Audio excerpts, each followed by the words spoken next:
కన్యాశ్రవణ సంజాతం శేషాచలనివాసినం సర్వేషాం ప్రథమాచార్యం శ్రీనివాసమహం భజే.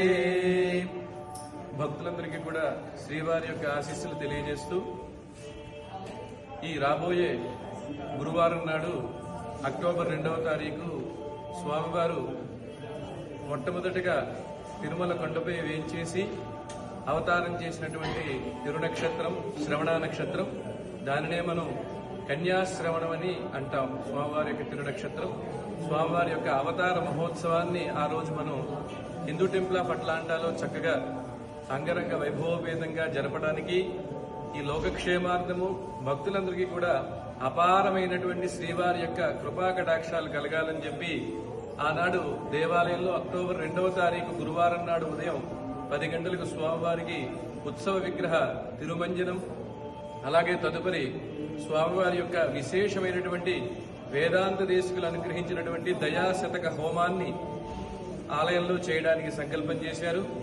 అదేవిధంగా ఆ వచ్చేటువంటి శనివారం 4వ తారీఖు ఆ యొక్క కన్యాశ్రవణ మహోత్సవ సెలబ్రేషన్స్ ని మన దేవాలయంలో చేయడానికి అందరి యొక్క భక్తుల యొక్క అనుకూలాన్ని చూసి ఆనాడు స్వామివారికి తిరుమంజన సేవ మూలవర్లకు, అలాగే మధ్యాహ్న కాలంలో స్వామివారికి సకల వాద్య తాళ వృత్తాలతోటి స్వామివారికి సకల వాద్యోత్సవము, అలాగే సాయంకాలం స్వామివారికి పూలంగి సేవ పుష్ప పల్లకి ప్రాకారోత్సవాన్ని జరుపుతూ ఉన్నారు.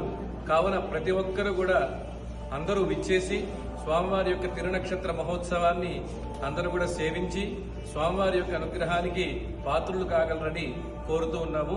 అలాగే విశేషంగా మనకి భగవద్గీతలో చెప్పినట్టుగా గీతాచార్యుడు పత్రం పుష్పం ఫలం తోయం యోమే భక్త్యా ప్రయచ్చతి అని చెప్పినట్లుగా భక్తులందరూ కూడా భక్తి శ్రద్ధలతో తెచ్చేటువంటి పుష్పాలను కూడా మేము స్వీకరించి స్వామివారికి సమర్పించడం జరుగుతూ ఉన్నది. ఈ విశేషమైనటువంటి అవకాశాన్ని భక్తులందరూ కూడా చక్కగా వినియోగించగలరు. వారందరూ కూడా మీ మీ ఇళ్లలో ఉండేటువంటి పుష్పాలన్నింటినీ కూడా మనసారా భక్తితో స్వామివారికి తీసుకొచ్చినట్లయితే ఇక్కడ స్వామివారికి మీ తరపున పుష్ప పూలంగి సేవా ఉత్సవాన్ని ఈ అర్చకులందరూ కూడా మనందరి తరపున కూడా చేస్తారు. కాబట్టి ఈ విశేషమైనటువంటి అవకాశాన్ని అందరూ కూడా వినియోగించుకుని స్వామివారికి పుష్ప కైంకర్యాన్ని కూడా చేయవచ్చును.